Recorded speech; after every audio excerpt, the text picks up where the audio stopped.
hand on heart, I've been wrong over and over and over again. What I think is the right thing to bring to the market that I really enjoy isn't correct. How did you go ahead with educating your customers in terms of what kombucha is, why they should be trying it? I think for us, the concept and idea around our product is keeping it as close to the original way to make kombucha. It's been around for 3,000 years. We hand select the ginger, we hand select the raspberry. We make sure that, it provides the flavor that we need. We don't use any artificial flavors or sweeteners. As a business owner, what we believe is the right product to the market is necessarily wrong. Is 9 times out of 10. When you say you are creating awareness about kombucha, how do you really do that?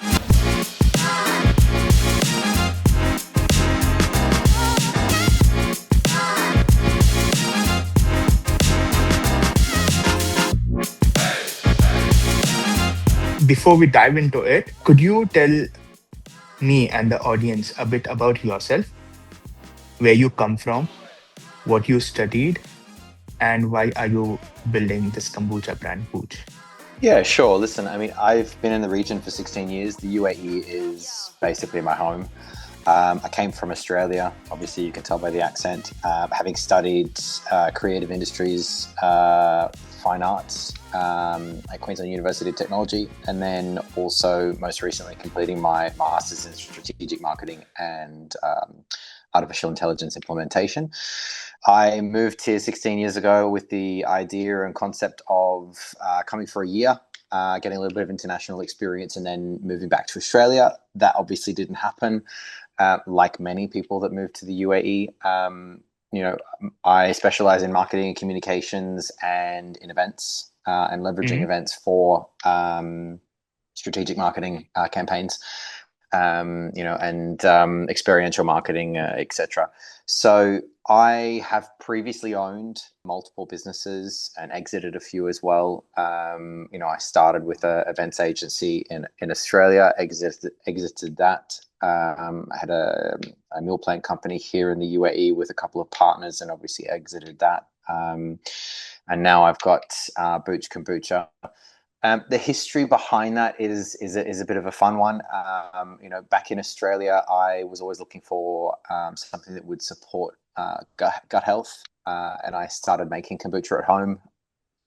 I lost the excitement and fun for it when I came to the UAE, and across the years, I sort of accumulated a group of friends that had the same passion and same ideas, and that's where obviously Booch was originally founded with obviously that love for something that's missing in the region, and that was back in 2016.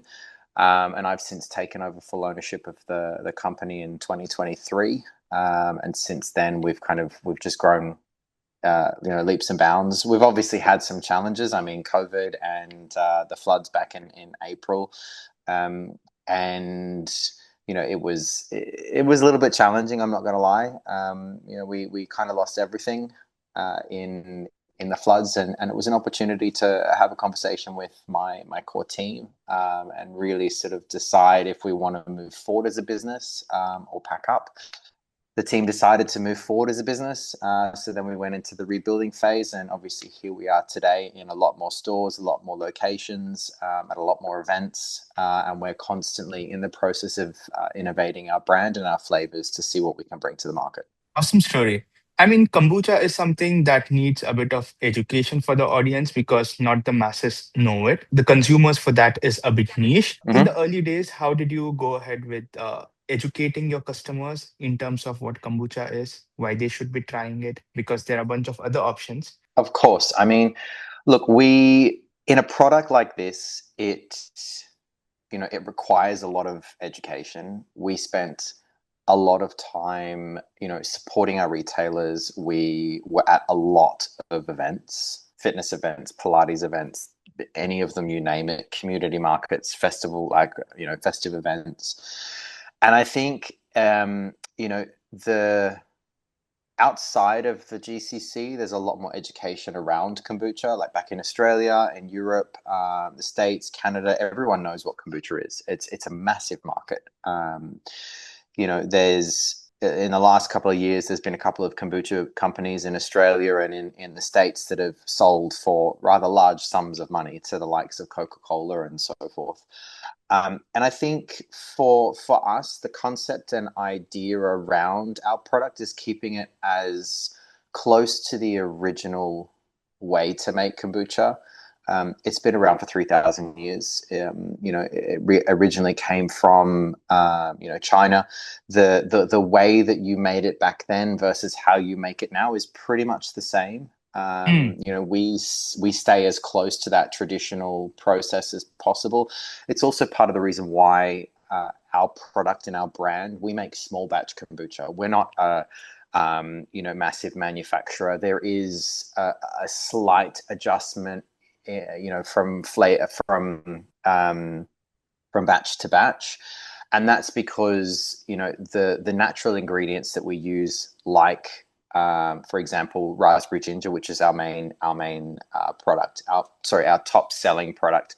We hand select the ginger, we hand select the raspberry. We make sure that it provides the flavor that we need. We don't use any artificial flavors or sweeteners, and we really take the care in our product to bring something to the market that we're actually proud of. So we leverage events, we leverage all of those types of customer facing experiences to really talk to our end consumer and help them to understand what this product is, how beneficial it is for you, and how it really is a healthy alternative to some of the soft drinks and beverages that are out there today. Interesting. Did you also have days where you had to take feedback and reiterate on the product side? Of course we did. Of course we did. Look, once we bring a product to market, that product has been through so many stages of iteration. It's, as a business owner, what we believe is the right product to the market is necessarily wrong. Is 9 times out of 10, hand on heart, I've been wrong over and over and over again. What I think is the right thing to bring to the market that I really enjoy isn't correct. Like as a prime example, I give you, pineapple chili, which is another flavor of our product. I'll be honest. I'm Australian. We don't beat around the bush, so to speak. I didn't want to bring pineapple chili to the market. It's not a flavor I enjoy. I really don't like it. But surprisingly to me, and not necessarily to my team, because my team was very much for it, it's become quite a strong seller in our portfolio, purely because there is a consumer out there that is searching for a slightly different beverage that's refreshing, that's healthy, and has a little bit of a kick. And pineapple chili seems to do that quite well with South Asian clientele as well. So I'm constantly surprised every day. I think what I think is right is sometimes not. So Interesting. I mean, out of all the things that you have done in the past, like let's say events, let's say socials, content side of things, let's say community building, retail, and everything that you've been doing, which is the one that has been rewarding for you right now? we tested a new concept at Right Market this year. And it's something that we've kind of packaged on a smaller basis across other locations.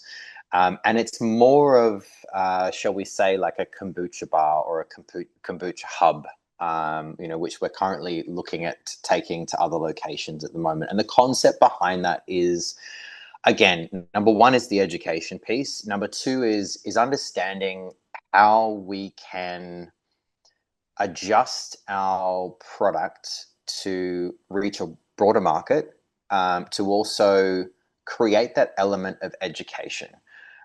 So, for example, we have 4 products on tap, so you can Hmm. come and taste our kombucha. You can come and try it on tap. We're at obviously Right Market until the 17th of May, and then we're back again next season with the same concept. So you can come and test all of our products, and then also we have all of our bottled product available. But as a secondary approach this year, and obviously we're bringing some new things next year, we'll keep that off the table for now. But one of the things that worked really well this year was a kombucha mocktail. And the concept and the thought process behind that is, again, looking at ways to allow people to enter into the kombucha market without necessarily tasting a straight up kombucha, because there's it's an acquired taste, and some consumers find it a little bit, not necessarily our product, but find kombuchas to taste a little bit vinegary. um, Apple cider vinegar, it's made in the same type of process as the fermentation stage. So anything that's fermented has a certain flavor to it. We obviously take a lot of care in making sure that our product has a full bouquet of flavor, Mm-hmm. leveraging locally sourced ingredients like raspberries, pineapples, chili, ginger, etc. So we decided that by implementing something like a mocktail, it allows people to think a little bit outside of the box. Where exactly can they consume this product? Does it have to necessarily be as it is in the bottle, or can we play with the beverage? And we find that a lot of kids like the mocktail concept while still getting the benefits of kombucha. And there's quite a few parents out there as well that quite like them. There's lots of different ways to play with the beverage and present it to the client, and that seems to have been landing quite well. And then the other approach that we've taken, again, to educate the consumer, is that one of the products on tap is actually a monthly special. So we've taken a lot of time in our warehouse, really creating some cool, fun flavors to bring to the market for people to try. Because again, our flavors might not necessarily be what lands for you as a consumer. And if we can try other different flavors, and maybe one of those is something that catches your attention, then that's potentially a flavor that we can bring to the market to better support that education process. Makes a lot of sense. I mean, when you mentioned about kombucha mocktail, right? Is it Mhm. something you want other people to come in? And I didn't get the whole concept that you're trying to build over there. Is it like a bar where other kombucha is used in order to make mocktails, or what is it? Yeah, yeah. Correct. So we've created a stand, for want of a better word, at Right Market, where you can come and taste kombucha on Okay, tap.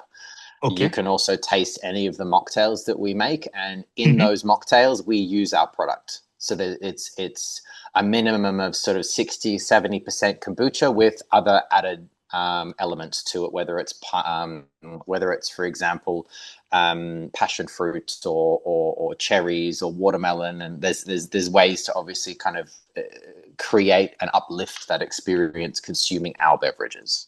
Understood. So you are kind of going in on the B2B side also a bit over here? Absolutely. So, as I mentioned with the mocktails, another thing that we also provide, so obviously our product goes to B2B. So we sell our product by the bottle. We also sell it by the keg. So there are coffee shops that take our product by keg and then sell it to their Okay. consumers on tap. Additionally to that, we have an entire portfolio of mocktails and different types of recipes that cafes and restaurants can use our product in making. So it just kind of adds that extra level of uplift for the cafe and also for our product. Makes a lot of sense.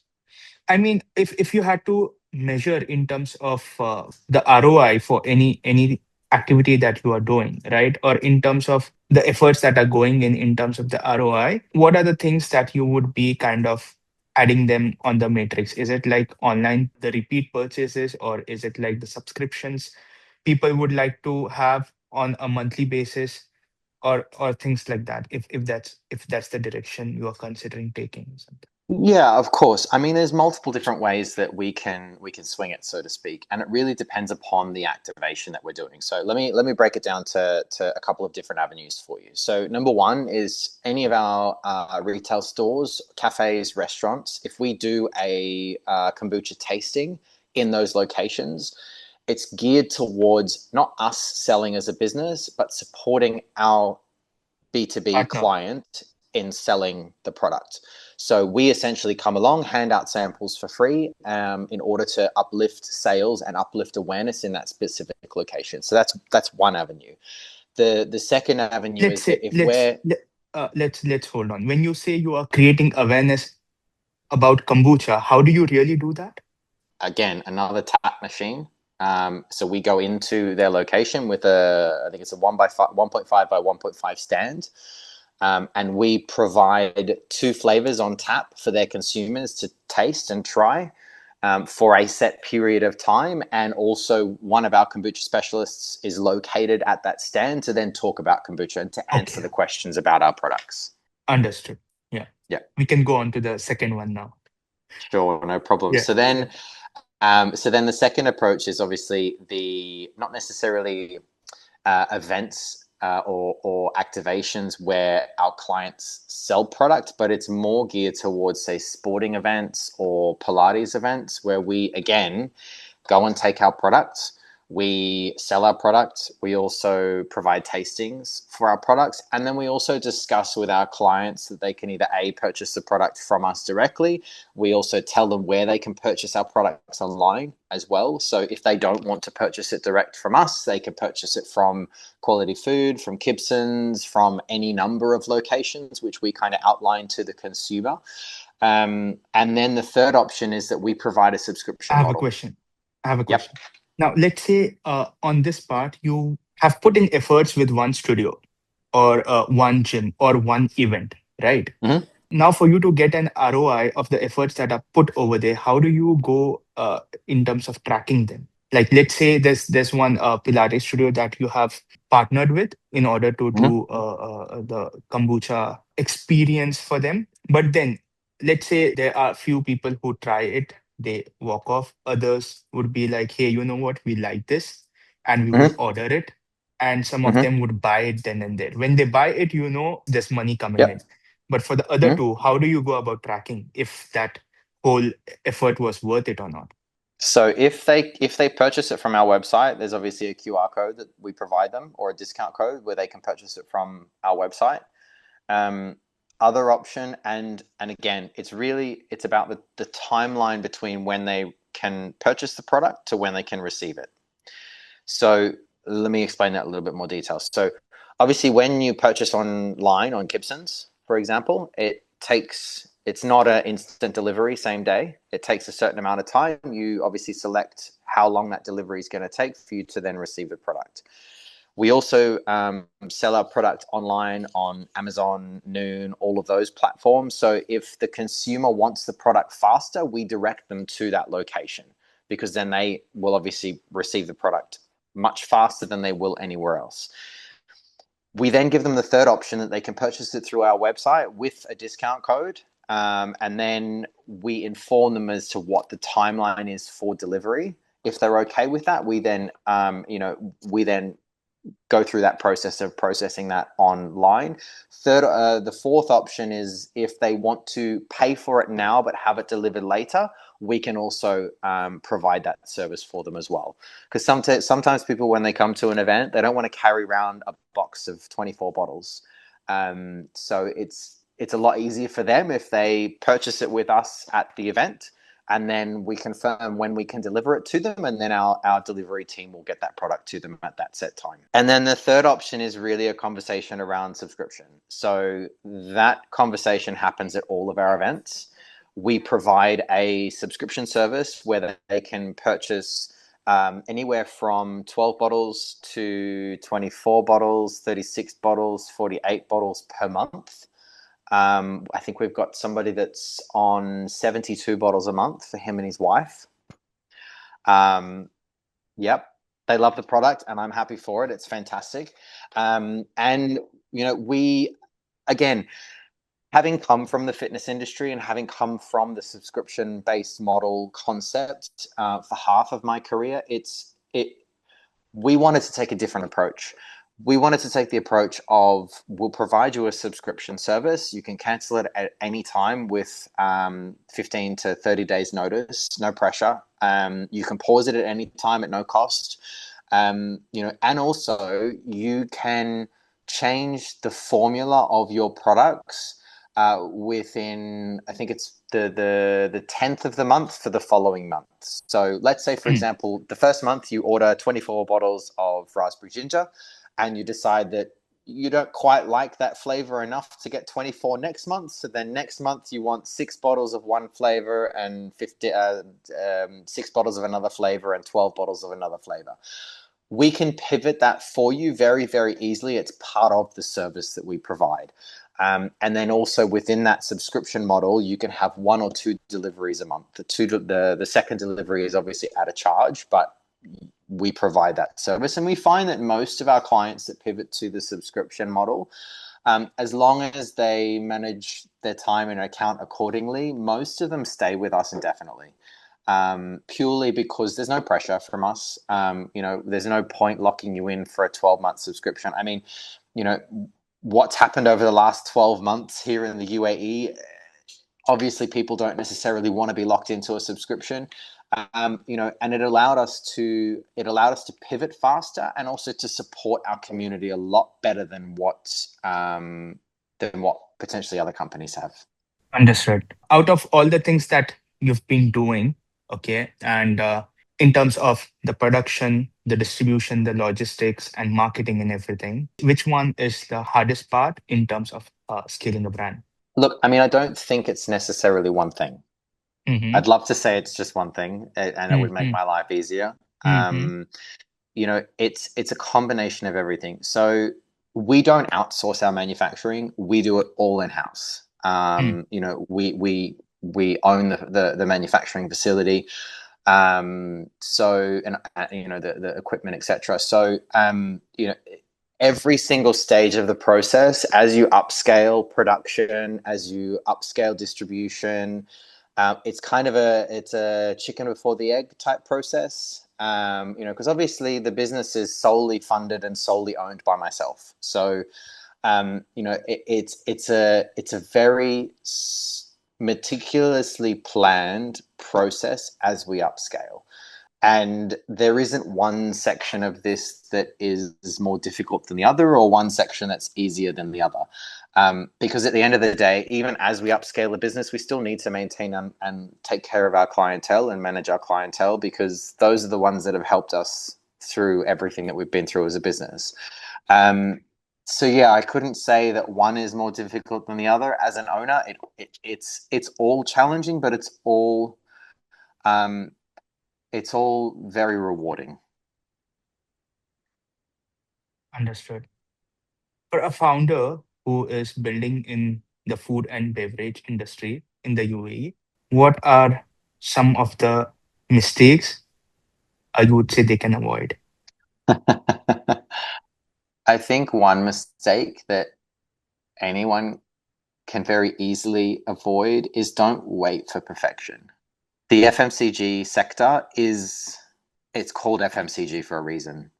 It's called fast moving for a reason. If you don't move as fast as the sector moves, you're going to get left behind. So I think one of the things that I've learned along the way, and this might sort of answer the question a little bit better, is that I'm not the expert. I lean on my team. I lean on our clients. I lean on our consumers. And the pineapple chili is a prime example. I leaned on my team to get it across the line, and lo and behold, the consumers loved it. So now I'm leaning on the consumers and our clientele to really hear about what their feedback is and what we can do better as a business. So I think, yeah, don't wait for perfection. Just move. Obviously, make sure that you're following regulations and everything is done in due process. But don't wait. Just do it. Lovely advice. I have one more last question. Yep. If you had to build Booch from scratch again, how would the Yep. first 6 months would be for you? considering the experience that you have in the past? I mean, look, there's a lot of things that I would change. Looking at branding for one would be an example. I like the brand because it's different to our consumers, but we've had some challenges that could have been rectified if I had that information. Before the brand was confirmed, for example. And it's something that we are in the process of working on at the moment to kind of create a more consumer friendly brand and brand position. And it's part of the evolution of a brand. It's part of the next phase of the brand, which, to be honest, I'm really excited. I probably would have done that differently, and I would have potentially done the bottle selection differently. Hmm. I'll be very honest, maybe giving a bit too much information, but But given why the would you current do that? given the current things that are happening in the region, we everything in our brand and in our business is locally sourced, except for Mm, two things: mm, the bottle and the lid, mm, both of which come from China, mm, which is great. It's mm, fantastic. It's a bottle that we've had developed and made for our brand, mm, um, but I'm now having issues. I'm now having challenges getting the bottles into the country. So mm, as a result, we're now changing bottles and adjusting the brand, as I mentioned, and really kind of directing it into a new place. But I probably would have thought that process through a little bit more to really sort of leverage the local economy and also leverage the GCC for what we need as a business. this is Better a late good. than never, as they say. Yeah, yeah, yeah, yeah. That's a good direction to take as well. Yeah. Yeah.